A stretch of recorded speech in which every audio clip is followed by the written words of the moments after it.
हाँ बेटा, तो इसमें जो डाइपोल मोमेंट का केस समझ रहे थे हम, अब थोड़े से और केसेस भी लेते हैं डाइपोल मोमेंट के लिए। जैसे अगर हम CH4 का ले लें, CH3Cl का ले लें, CH2Cl2 का ले लें, CHCl3 का ले लें, CCl4 का ले लेते हैं। CH4, फिर आपका CH3Cl, फिर आपका CH2Cl2, फिर आपका CHCl3, फिर आपका CCl4, इन सब का देखते हैं। हाँ, इसका देखिए, इसका म्यू मैं आपको अभी से बता दे रहा हूँ 0 होगा, इसका म्यू 0 नहीं होगा, इसका म्यू 0 नहीं होगा, इसका म्यू 0 नहीं होगा, इसका म्यू 0 होगा। सवाल उठा कैसे? चलिए एक एक करके सबको देखते हैं।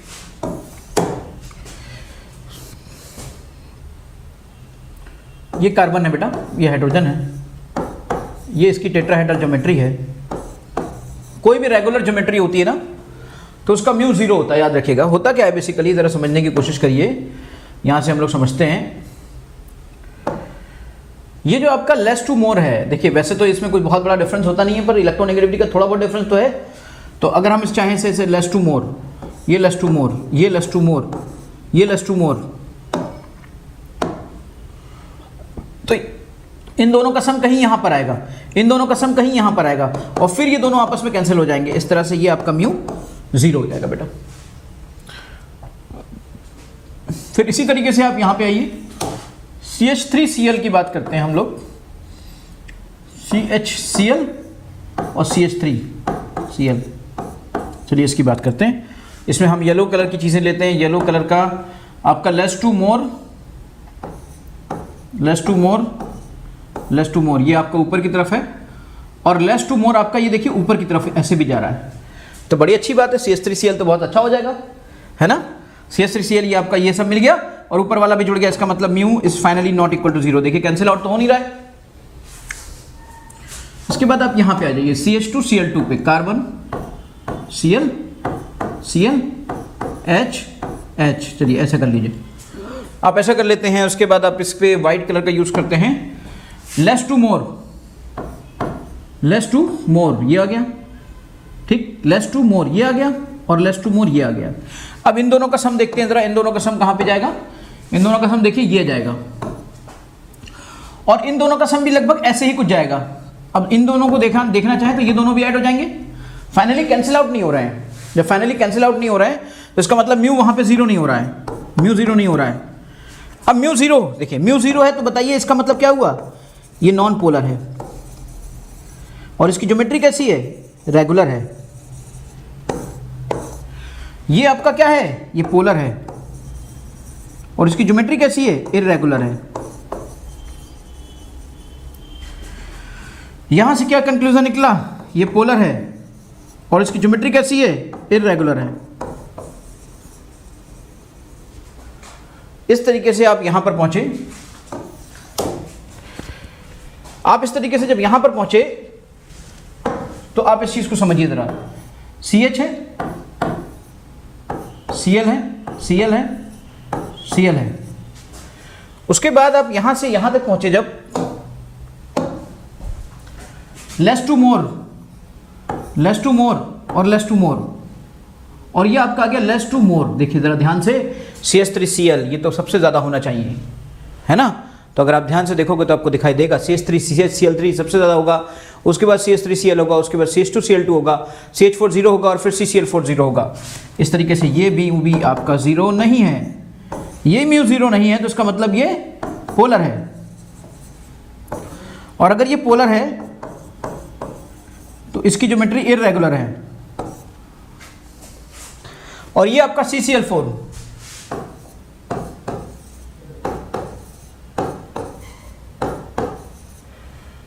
Less to more, less to more.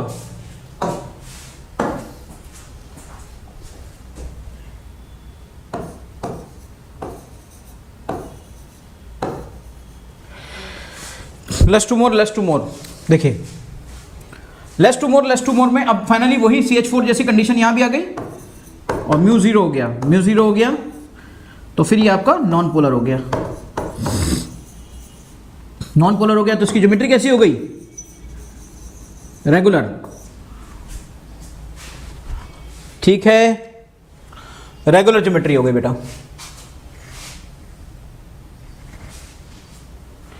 ये सब कंडीशंस थी आपके सामने, देखिए आपने बहुत अच्छे से चीज़ों को देख लिया। अब हम देखेंगे इसमें ortho meta para. Ortho meta para के क्वेश्चन कई बार आपके सामने आ जाते हैं डाइपोल मोमेंट निकालने के लिए, और वहाँ पे किस तरह की कंडीशंस डेवलप होती हैं। डाइपोल मोमेंट का डिस्कशन हम पार्ट 2 कर रहे हैं, उसके बाद इसमें न्यूमेरिकल पोर्शन पे भी आएंगे। लेकिन सबसे पहले अब ortho meta para cis trans का और देख लेते हैं, और फिर ऑर्थो मेटा पैरा देख लेंगे, तो हमें चीज़ें बेहतर समझ में आ जाएंगी।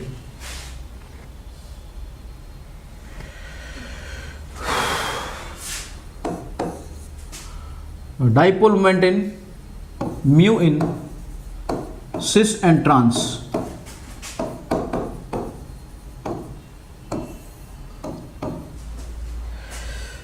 देखिए dipole moment in cis and trans, इसको देखिए, फिर ऑर्थो मेटा पैरा को देखते हैं। उसमें 3 तरह की कंडीशंस आती हैं, वो सब डिस्कशन करते हैं, और भी बहुत सारी बातें हो सकती हैं, क्योंकि डाइपोल मोमेंट का एक फैक्टर किसी भी मॉलिक्यूल की पोलैरिटी के लिए ज़रूरी होता है, और मॉलिक्यूल की पोलैरिटी निकालने के लिए डाइपोल मोमेंट का आना आपको बहुत ज़रूरी है। सिस क्या होता है बेटा, सब जानते हो आप लोग। जैसे ये मान लीजिए ये है आपका ये, और ये आपका Cl और ये आपका Cl, ये आपका सिस है। ट्रांस क्या है, इसी का आप ट्रांस देख लो, ये आपका H है, ये आपका Cl है, और ये आपका H है, और ये आपका Cl है, ये आपका ट्रांस हो गया।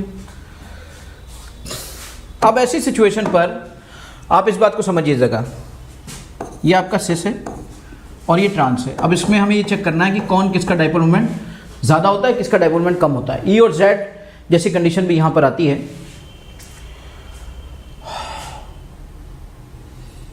ये लगभग Z की तरह होता है, ये लगभग E की तरह होता है बेटा। E और Z भी इसी को कहते हैं। इसका पूरा डिटेल आपको ऑर्गेनिक में सीखने को मिलेगा जब आप आइसोमेरिज्म पढ़ेंगे। अब देखिए ज़रा, बिल्कुल सेम कंडीशन में आप लोग देखते हैं, less to more, less to more, less to more. जरा देखिएगा, less to more, okay, less to more, ठीक, लेस टू मोर। जरा देखिए, less to more, less to more, less to more और लेस टू मोर। जरा समझिएगा, यहां पे सिस म्यू की वैल्यू बहुत ज्यादा आएगी। क्यों आएगी देखिएगा। अब कलर में हम लोग यहां पे आते हैं, कलर को जरा ध्यान से देखते हैं। जरा मुझे बताइए, अगर एक वेक्टर जैसे इन दोनों से, एक वेक्टर इन दोनों से मिलके यूं आ रहा है, तो इसका रिजल्टेंट कहीं यूं होगा, ये इन दोनों का रिजल्टेंट कहीं ऐसा बीच में आएगा, जैसे ये ऐसे आएगा, तो ये कहीं ऐसा होगा। अब इन दोनों का रिजल्टेंट देखिए जरा, इसको थोड़ा सा बैक करिए और यहां पे थोड़ा सा बैक मिलाइए, और इन दोनों का रिजल्टेंट कहीं ऐसे आएगा। अब जरा देखिए, ये वाला वेक्टर भी इसी डायरेक्शन में है और ये वाला वेक्टर भी इसी डायरेक्शन में है, ये वाला वेक्टर भी इसी डायरेक्शन में है, तो ये दोनों वेक्टर सम हो जाएंगे। इन दोनों का मान लीजिए ये आपका म्यू1 था, ये आपका म्यू1 था, अच्छा ये आपका म्यू2 है, ये आपका म्यू2 है, ये क्या आया, ये म्यू1 डैश मान लीजिए, इसे म्यू2 डैश मान लीजिए, तो म्यू रिजल्टेंट क्या होगा, mu one dash plus mu two dash. तो यहां से क्या निकल के आया कि mu resultant is not equal to 0, और बल्कि अच्छा होगा, काफी अच्छा होगा। It mean this is polar. इसका मतलब जो सिस होता है वो पोलर होता है। इससे हम इसकी बहुत सारी फिजिकल प्रॉपर्टीज का डिस्कशन कर सकते हैं और उनके बारे में भी बात कर सकते हैं बेटा। यहां पे बात करते हैं less to more, less to more. अब ये आया आपका लेस टू मोर, ये आया, कलर यूज कर लेते हैं इधर से, हाँ ऐसे क्या होगा, लेस टू मोर, ये आया आपका लेस टू मोर। जरा देखिएगा, ये आया आपका लेस टू मोर और ये आया आपका लेस टू मोर, ठीक। अब ये आया less to more, less to more, less to more, ये आया आपका लेस टू मोर। जरा देखिए ध्यान से, देखिए जरा ध्यान से, तो ये दोनों एक दूसरे को कैंसिल कर रहे हैं, क्योंकि ये अगर म्यू2 है ये भी म्यू2 है, ये अगर म्यू1 है तो ये भी म्यू1 है। देखिए जरा, एक दूसरे को जस्ट अपोजिट कर रहे हैं। अगर दोनों को जस्ट अपोजिट ये कैंसिल आउट कर रहे हैं, तो इन दोनों को कैंसिल आउट करने का मतलब क्या हुआ, मतलब ये हुआ कि म्यू1 म्यू2 कैंसिल आउट कर रहे हैं, तो म्यू डैश 0 हो जाएगा, यानी ये इसको कैंसिल आउट कर रहा है और ये इन दोनों को कैंसिल आउट कर रहा है। तो यहां पर क्या है, एक वेक्टर इस तरीके से आ रहा है और दूसरा वेक्टर इस तरीके से आ रहा है, तो ये एक दूसरे को कैंसिल आउट कर रहा है क्योंकि 180 डिग्री का एंगल है। बिल्कुल वैसे ही यहां पर भी है, 180 डिग्री का एंगल और इस तरीके से कैंसिल आउट कर रहे हैं, तो ये आपका ट्रांस है।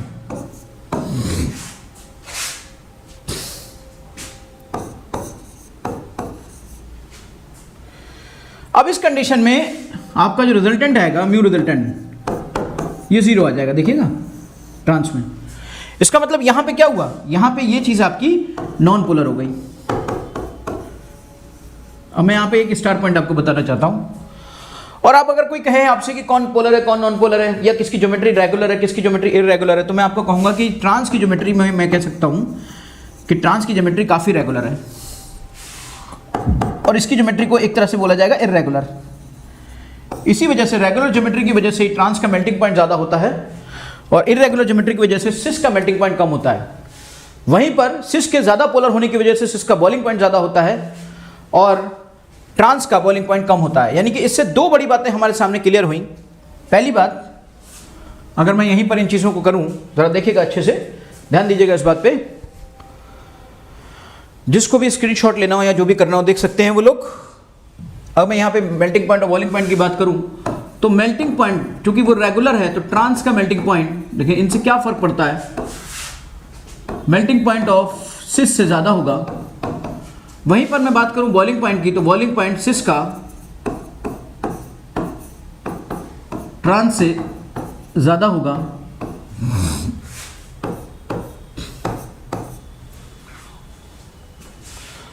ठीक है,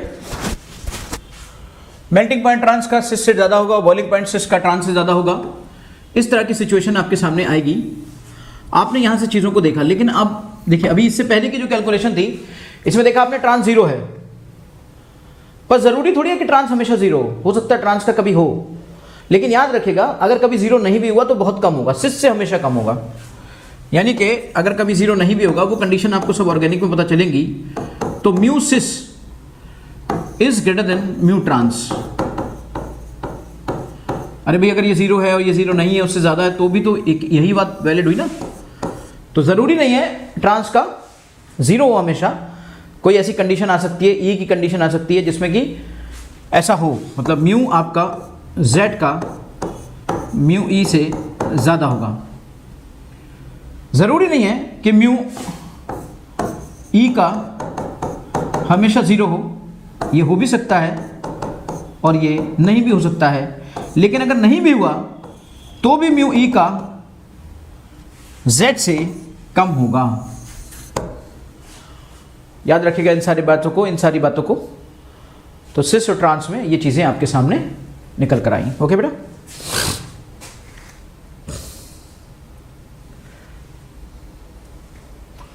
चलिए फिर से चीजों को देखते हैं एक बार।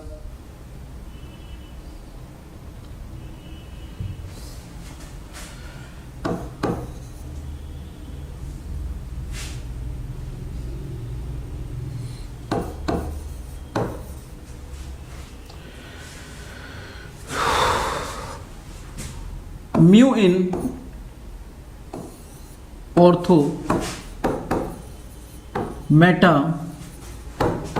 पैरा। ऑर्थो मेटा पैरा का म्यू यहां पे देखते हैं कि ऑर्थो मेटा पैरा का म्यू कैसे हो सकता है, कितना हो सकता है।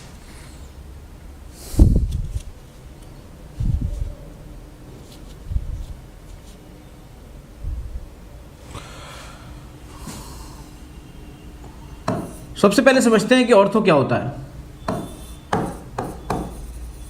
मेटा क्या होता है, पैरा क्या होता है। जब कोई ग्रुप, देखिए जरा समझिएगा यहां पर, if there is any group और उसके रेस्पेक्ट में कोई दूसरा ग्रुप या सेम ग्रुप, कोई एक दूसरा ग्रुप या सेम ग्रुप, एक ग्रुप के रेस्पेक्ट में जो ये पहली पोजीशन होती है, this is the first position, this is called ortho. जो सेकंड पोजीशन होती है वो मेटा होती है, और थर्ड पोजीशन पैरा होती है। फिर आप चाहे इधर से रोटेट करो तो पहली पोजीशन ऑर्थो होती है, दूसरी मेटा होती है और तीसरी पैरा होती है। तो अगर किसी ग्रुप के लगने के बाद हो सकता है जीवन और ये भी जीवन हो, तो इसे कहेंगे हम ऑर्थो है। या G2 हो, मतलब कुछ अलग हो, है ना। इसे हम यहाँ पे कुछ ऐसे कह सकते हैं, मेटा पोजीशन पे लगा हो तो हम G1 G2 कुछ कह सकते हैं, है ना बेटा। मेटा पोजीशन पे लगा हो, ये मेटा पोजीशन वाला है, और ये आपका G1 है और ये आपका G1 या G2 होगा तो ये आपका पैरा पोजीशन वाला है। तो यहां पर आप देखिए इनका हमें डाइपोल मोमेंट निकालना है। अब केसेस 3 बन सकते हैं। हो सकता है आपका G1 and G2 both are plus I group. हो सकता है G1 and G2 both are minus I group. पहला केस, दूसरा केस, तीसरा केस। हो सकता है G1 आपका प्लस आई ग्रुप हो एंड G2 आपका माइनस आई ग्रुप हो।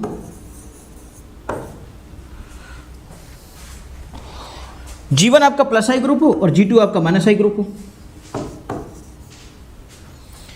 ये कंडीशन यहां पे सब आ सकती हैं। ठीक है बेटा।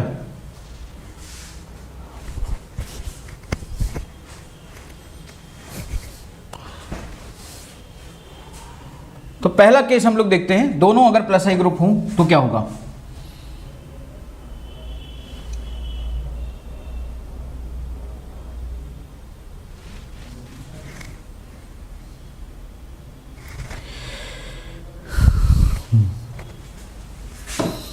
बोथ आर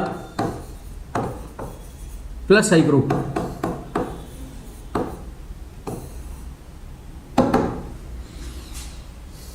एग्जाम्पल ले लेते हैं, सिंपल सा एग्जाम्पल एक CH3 का ले लेते हैं। CH3 हैं दोनों ही एंड ये हम पहला नहीं बनाते हैं इस तरीके से, ऐसे बनाते हैं। दिस इज CH3 और ये CH3 है।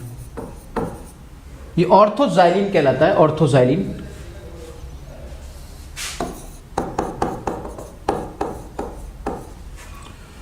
Then come to the second group. This is called metaxylene. Then come to the next group.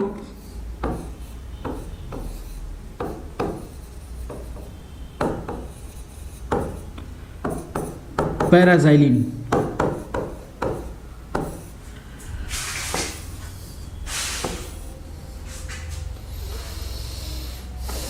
इसमें हमें देखना है क्या होना है।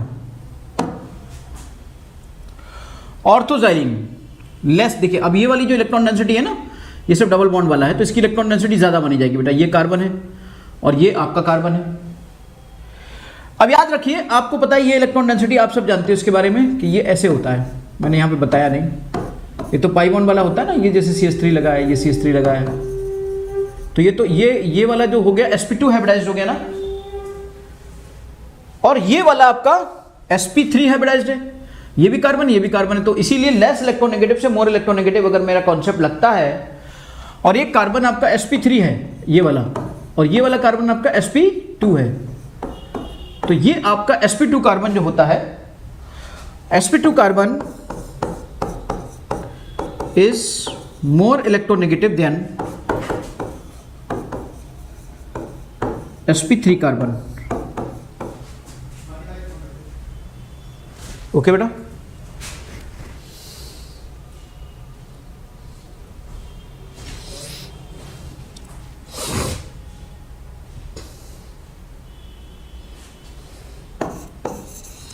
अब इसकी डायरेक्शन कहां से कहां जाएगी, किधर से किधर जाएगी, चलिए एक एक करके हम लोग देखते हैं। इतना तो हम सब जानते हैं कि sp लेस टू मोर, ये आपका sp3 कार्बन लेस कार्बन है, लेस इलेक्ट्रोनेगेटिव है, और sp3 से sp2 वाले कार्बन की तरफ डाइपोल मोमेंट की डायरेक्शन जाएगी। क्यों? क्योंकि sp2 कार्बन आपका मोर इलेक्ट्रोनेगेटिव है और हम सब जानते हैं कि इसकी डायरेक्शन लेस इलेक्ट्रोनेगेटिव से मोर इलेक्ट्रोनेगेटिव की तरफ जाती है, लेस इलेक्ट्रोनेगेटिव से मोर इलेक्ट्रोनेगेटिव की तरफ जाती है बेटा, ये हम लोग सब जानते हैं अच्छे से। ओके, अगर मैं इस बात पे ध्यान रखूं तो जो ऑर्थो की कंडीशन आ रही है मेरे सामने, वो देखिए क्या है।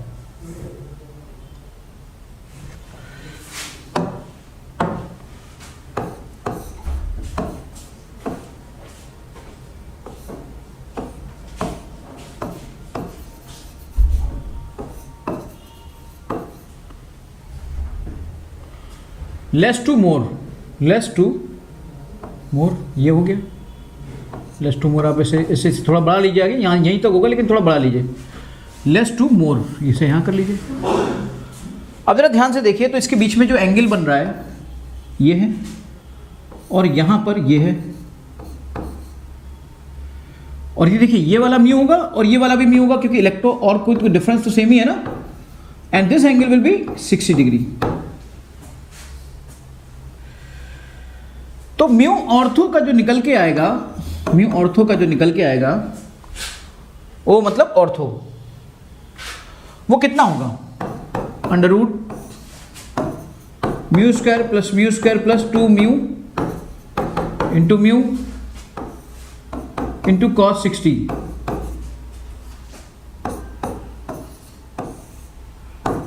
म्यू स्क्वायर प्लस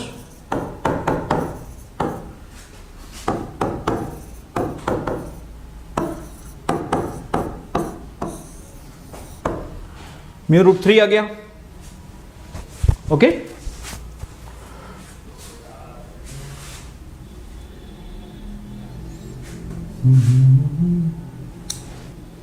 अब ऐसे ही आप म्यू ऑर्थो का निकाल लोगे, ऐसे ही आप म्यू मेटा का निकाल लो। ये देखो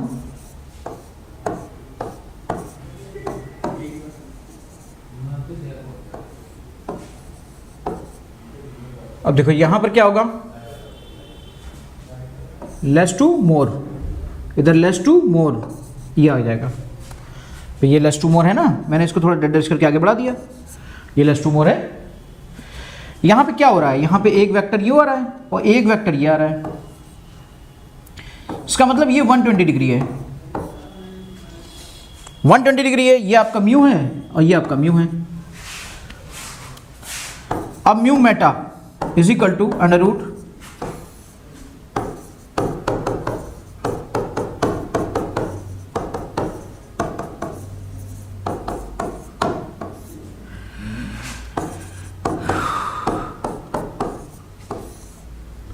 म्यू स्क्वायर कॉस 120 माइनस 120 यानी म्यू स्क्वायर यानी कि म्यू। तो ये आपका म्यू आ गया बेटा। म्यू मेटा की वैल्यू कितनी आई, म्यू मेटा आ गया म्यू। अंडरस्टैंड? इस तरह से आप मैथमेटिकली हर चीज की कैलकुलेशंस अपने सामने निकाल सकते हैं।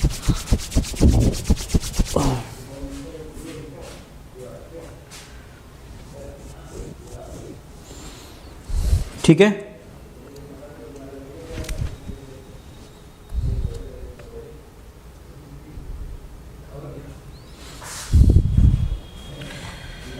चलिए बेटा इस तरह से आपका ये हो गया।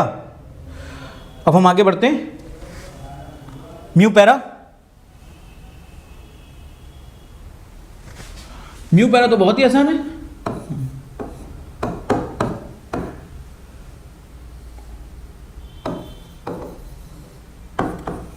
ये तो दोनों एक दूसरे को कैंसिल कर देंगे ऐसे, और ये तो म्यू रिजल्टेंट आपका यानी म्यू पैरा का जो रिजल्टेंट होगा वो 0 आ जाएगा।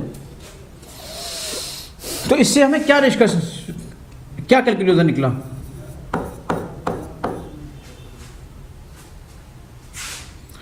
If G1 and G2 are both plus I, then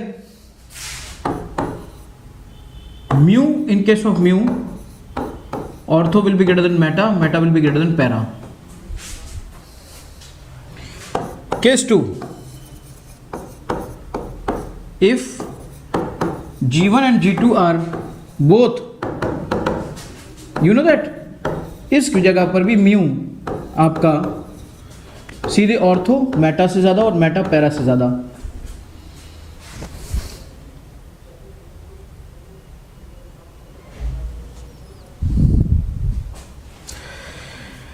case number 3, if G1 is plus I and G2 is minus I,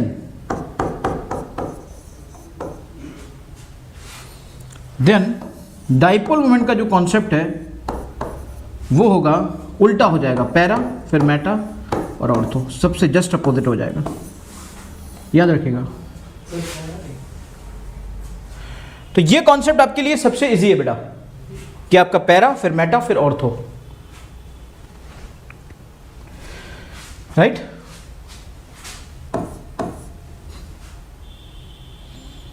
सवाल उठा कि सर ऐसा क्यों होगा, सर ऐसा क्यों होगा, तो हमने कहा भाई करके देख लो ना, इसमें क्या दिक्कत है।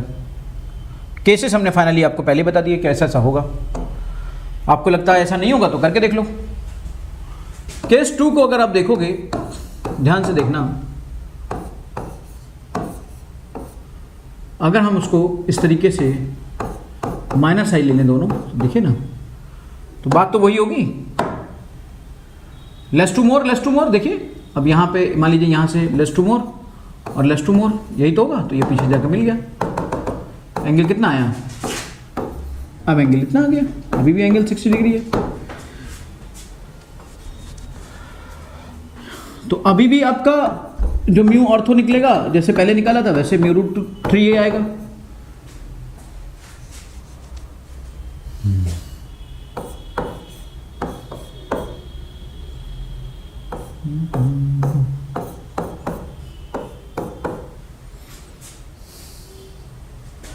कर लोगे इजीली।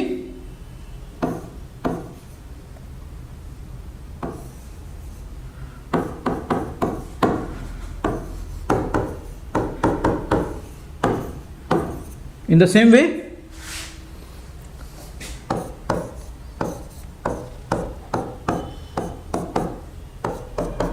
less to more,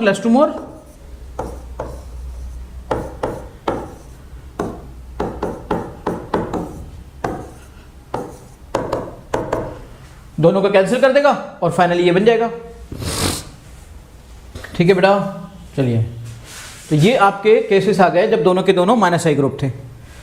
अब इसी तरीके से आप पूरा कैलकुलेट वो भी कर सकते हो अगर वो केसेस बन जाए आपके। तो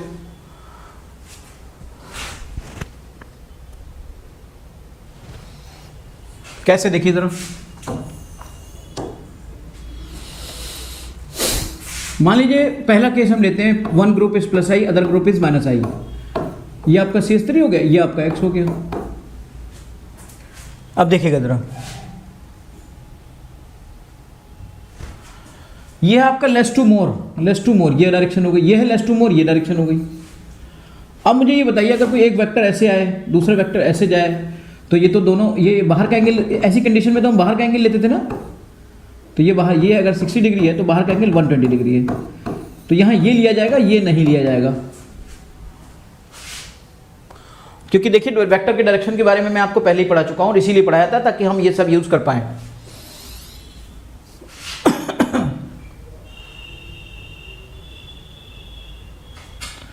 तो इस तरीके से ये क्या होगा, 120 डिग्री अगर दो चीज़ों के बीच में हो गया तो म्यू जो यहाँ पर आएगा म्यू ऑर्थो का, वो तो सिर्फ म्यू ही निकल के आएगा ना। बिल्कुल सही। अगर हम यहाँ पर एक मान लीजिए ऐसी कंडीशन लेते हैं और यहाँ पे CS3 और यहाँ पे X ले लेते हैं, ऐसी कंडीशन में क्या होगा, लेस टू मोर और लेस टू मोर। तो ऐसी कंडीशन में क्या होगा, देखो एंगल आ रहा है अंदर का 120, लेकिन अंदर का एंगल नहीं लेंगे, कहाँ का लेंगे, बाहर का। अगर 60 लेते हैं तो आपको पता है कि 60 में वो जो जब कैलकुलेशन आप करोगे तो म्यू रूट 3 आएगी। इसके बाद आप आ जाओ ऑर्थो मेटा से पैरा पे। ये आपका CS3 है, ये आपका X है, ये आपका लेस टू मोर बेटा ये आ गया, और ये लेस टू मोर ये आ गया। तो दोनों वेक्टर ऐड हो गए, ये म्यू1 म्यू। देखिए अब यहाँ पे कंडीशन दूसरी है। एक चीज़ को ध्यान देना पड़ेगा आपको, मैंने ये फर्ज किया कि ये म्यू और ये म्यू इक्वल हों, लेकिन ऐसे होंगे नहीं। एक्चुअली ये म्यू होगा, ये म्यू डैश होगा, ये म्यू होगा, ये म्यू डैश होगा। लेकिन अगर ये म्यू डैश हो और मान लीजिए मैं मान लूँ कि ये म्यू के बराबर ही है, तब की कंडीशन ऐसी है। वैसे तो ये दोनों वेक्टर अलग ही अलग होंगे ना, ये म्यू होगा, ये म्यू डैश होगा। अब अगर फर्ज करिए, कंपेयर करने के लिए अगर मुझे ये फर्ज करना पड़े, तो मैं कह सकता हूं कि mu para is equal to 2 mu. Otherwise वैसे तो म्यू डैश की अपनी कोई वैल्यू दी जाएगी, लेकिन यहां पर मैंने कंपैरेटिव स्टडी इजी करने के लिए ये बात मैंने म्यू ले ली, पर एक्चुअली म्यू होगा नहीं, म्यू डैश होगा। और म्यू में भी कोई ऐसी कंडीशन हो कि या कुछ वो दे दे अपना गिवन डेटा इस तरह से, पर कंपैरिजन यही आएगा। देखिए जो मैंने दिया था पहले वही रिजल्ट आया, सबसे ज़्यादा म्यू पैरा का है इस केस में, जबकि दोनों ही प्लस, G1 आपका प्लस आई ग्रुप है और G2 आपका माइनस आई ग्रुप है। तो इस तरीके से आप डाइपोल मोमेंट का अलग अलग कॉन्सेप्ट, अलग अलग चीज़ें आप देख पाते हो कि कैसे कहाँ पर क्या होता है और किस तरीके को लिया जाता है। ठीक है ना, ये था डाइपोल मोमेंट का क्वालिटेटिव कंपैरिजन। अब क्वांटिटेटिव कंपैरिजन का मतलब क्या है? क्वांटिटेटिव परसेंटेज आयनिक कैरेक्टर कैसे निकालेंगे, और परसेंटेज आयनिक कैरेक्टर की मदद से हम परसेंटेज कोवैलेंट कैरेक्टर कैसे निकालेंगे। परसेंटेज आयनिक कैरेक्टर निकालने का एक हेनरी स्मिथ का इलेक्ट्रोनेगेटिविटी के डिफरेंस वाला फॉर्मूला मैं आपको पहले ही एक्सप्लेन कर चुका हूं, और पीरियोडिक टेबल में भी आ चुका है और बॉन्डिंग में भी आ चुका है। यहां के बाद हम लोग डिस्कस करेंगे परसेंटेज आयनिक कैरेक्टर कि डाइपोल मोमेंट का यूज करते हुए हम परसेंटेज आयनिक कैरेक्टर कैसे निकालते हैं कोवैलेंट कंपाउंड के अंदर, क्योंकि ये डाइपोल मोमेंट निकल रहा है ये कोवैलेंट पोलर कंपाउंड्स में निकल रहा है ना, ये किसी भी मॉलिक्यूल में हम चेक कर रहे हैं कि वो पोलर है कि नॉन पोलर है कि क्या है। तो ऐसी कंडीशन में आप इस चीज़ को समझ सकते हो कि हम अगर बॉन्डिंग को और बेहतर तरीके से समझना चाहते हैं और उसकी न्यूमेरिकल पार्ट को देखना चाहते हैं तो डाइपोल मोमेंट की परसेंटेज आयनिक कैरेक्टर की कैलकुलेशन ज़रूर हमें आनी चाहिए।